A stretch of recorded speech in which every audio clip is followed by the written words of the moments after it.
भर्तीअ लाइ नरमी कई वई आहे, जॾहिं त तजवीज़ूं बि तयार कई वयूं आहिनि।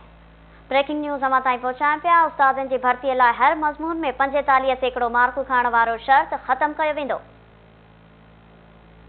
सिंध जे तालीम खाते पारां तजवीज़ूं तयार कयूं वयूं आहिनि। सिंध काबीना में पेश कयूं वेंदियूं ज़रियनि जो अहिड़ो चवणु आहे।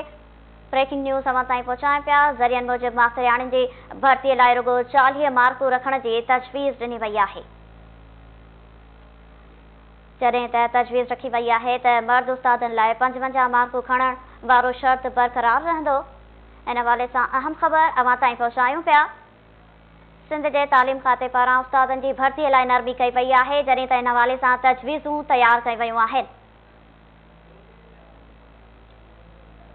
उस्तादनि जी भर्तीअ लाइ हर मज़मून में 45% मार्कूं खणण वारो शर्त ख़तम कयो वेंदो।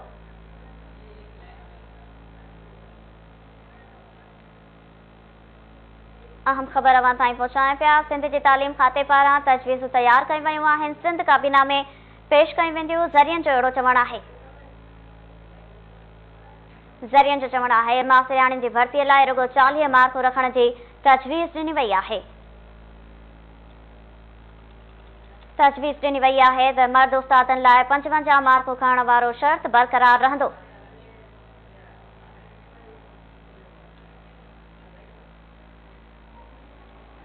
अहम ख़बर अवां ताईं पहुचायूं पिया। सिंध जे तालीम खाते पारां उस्तादनि जी भर्तीअ लाइ नरमी कई वई आहे। इन हवाले सां तजवीज़ूं बि तयार कयूं वयूं आहिनि।